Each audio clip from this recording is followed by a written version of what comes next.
বন্ধুরা ফের ভারতীয় দলের ওপেনিং এ বড় বদল, জায়গা হারাবেন তারকা ব্যাটার। জানুন বিস্তারিত। বন্ধুরা আপনারা যদি দেখতে চান তাহলে ভিডিওটি লাস্ট অবধি দেখতে হবে, চ্যানেলটিকে সাবস্ক্রাইব করতে হবে, লাইক দিতে হবে এবং নোটিফিকেশন বেল আইকন দাবাতে হবে। বন্ধুরা শ্রীলঙ্কার বিরুদ্ধে 3 ম্যাচের টি20 সিরিজে প্রথম দুটি ম্যাচ জয় পেয়েছে টিম ইন্ডিয়া। সিরিজ ইতিমধ্যে পকেটে পুরে ফেলেছে ভারতীয় দল।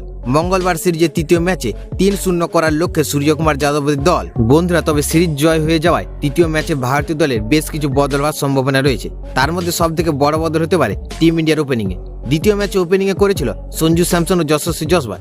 যদি ব্যর্থ হয়েছিলেন সঞ্জু স্যামসন, খাতা না খুলে সাজঘরে ফিরতে হয়েছিল সঞ্জু স্যামসন। যশস্বীর সঙ্গে প্রথম ম্যাচে ওপেনিং করেছিল শুভমন গিল। বন্ধুরা মনে করা হচ্ছে তৃতীয় টি20 ম্যাচে দলে ফিরতে পারেন শুভমন গিল, আর গিল ফিরলে তাকে দেখা যাবে যশস্বী জসওয়ালের সঙ্গে ওপেনিং করতে। ফলে দ্বিতীয় ম্যাচে ওপেনিং জুটি ফের ভাঙতে পারে তৃতীয় ম্যাচে। বন্ধুরা শুভমন ফিরলে জায়গা ছাড়ার কথা সঞ্জু স্যামসনের, তবে এই ক্ষেত্রে সঞ্জুকে দলের বাইরে নাও যেতে হতে পারে। ম্যাচে এক বল খেলে আউট হয়েছিল সঞ্জু, এই ক্ষেত্রে তাকে দ্বিতীয় ম্যাচে ফের সুযোগ দেওয়া হতে পারে। বন্ধুরা সঞ্জু স্যামসন খেললে তাকে মিডিল অর্ডারে খেলানো হতে পারে এদিন। সঞ্জু যেহেতু একদিনের সিরিজে নেই, তাই তার সুযোগ পাওয়ার সম্ভাবনা বেশি। সেক্ষেত্রে ঋষভ পান্তকে এদিন বিশ্রাম দেওয়া হতে পারে, কারণ পান্ত একদিনের সিরিজেও রয়েছে।